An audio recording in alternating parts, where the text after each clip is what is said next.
Muito obrigado, Sr. Presidente, Sr. Ministro, Srs. Secretários de Estado. Eu creio que estamos no ano certo, porque sempre que eu ouço nesta Câmara, já no mandato anterior isto acontecia, sempre que vínhamos falar desta cooperação e sempre falávamos da CEP, havia uma projeção no espaço e no tempo por parte do Governo que eu admito que grande parte da realidade que estão a falar, olhando para as Forças Armadas Portuguesas, ou não estamos a falar da mesma coisa, ou temos aqui uma projeção de realidade aumentada, da qual nós não conseguimos entender. Mas esta coisa da Europa sempre teve um debate fantástico quando vimos para este plenário. Aliás, tão fantástico que no ponto anterior ouvimos o Sr. Deputado Rui Tavares a falar das ligações e do desfilar ao lado de nazis, quando eu me recordo que o Sr. Deputado, enquanto era eurodeputado, dividia, de facto, o seu gabinete com o ex-informador da Stasi, e esses, sim, tinham ligações complicadas às polícias secretas comunistas. E falando também da Europa, acho interessante que os comunistas mantenham a sua presença na sala quando não gostam da NATO e acham que a NATO pouco vai ajudar na evolução dos conflitos da Europa. Mas quando falamos da cooperação estruturada permanente, temos que, obviamente, e concordando com os princípios, temos que, obviamente, perceber de onde vimos, onde estamos e para onde queremos ir. Na realidade, isto parece um chavão, mais do mesmo estarmos a falar, mas quando temos um Ministro dos Negócios Estrangeiros, e felizmente temos um Ministro dos Negócios Estrangeiros que acumula a pasta dos assuntos europeus, porque no mandato anterior, António Costa utilizou os assuntos europeus para se pavonear pela Europa fora e garantir que se apresentava à Europa, garantindo assim que seria eleito para o Conselho Europeu. Resultou, foi isso que serviu, os assuntos europeus para o Partido Socialista e para absolutamente mais nada. Mas eu, quando estava a preparar esta audição, recordei-me e fui à procura de um excerto de uma audição regimental que aconteceu em 2017, nesta casa, no âmbito da Comissão dos Assuntos Europeus.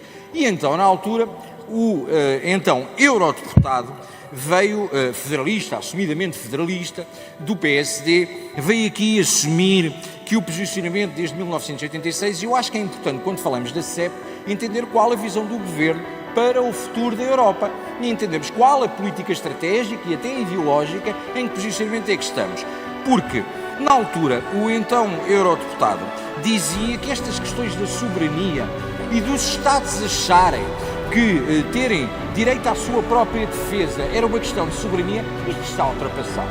Porque mais tarde ou mais cedo, dizia o Sr. Eurodeputado, mais tarde ou mais cedo estamos nos Estados Unidos da Europa e, portanto, esta coisa é assim uma coisa meio provinciana de Portugal. Ora, o Eurodeputado na altura é Paulo Rangel, o Ministro dos Negócios Estrangeiros, e a primeira pergunta que eu deixo é perceber se hoje o Governo do PSD ou da AD mantém uma visão federalista na sua relação internacional e se tem este princípio da quebra de soberania e de considerar com este projeto da CEP se não estamos a ser demasiado parolos e provincianos ao querer desenvolver isto em Portugal, porque era aquilo que transmiti no passado. Paulo Rangel, inclusive, colocava outra questão, que era o facto de, dizia ele, em 2017, questionado por Vitalino Canas, dizia que achava que esta coisa da defesa devia ser conjugada com a segurança nacional, porque tínhamos 3 eixos que eram preocupantes na altura. E pasme-se a visão e capacidade de visão de Paulo Rangel. Primeiro, a ameaça da Rússia, confere, mantém-se, é atual. A segunda, ouçam com atenção, o perigo dos novos fluxos migratórios descontrolados. Está dito e está gravado. Salve eurodeputado Paulo Rangel, volte que está perdoado. E a terceira, que tinha a ver, também estava atual, com a instabilidade política nos Estados Unidos em cima das eleições que aí adivinham. E dizia ele que era importante juntarmos a segurança e a defesa a tal ponto que eventualmente deveriam estar sobre a alçada do mesmo Ministério.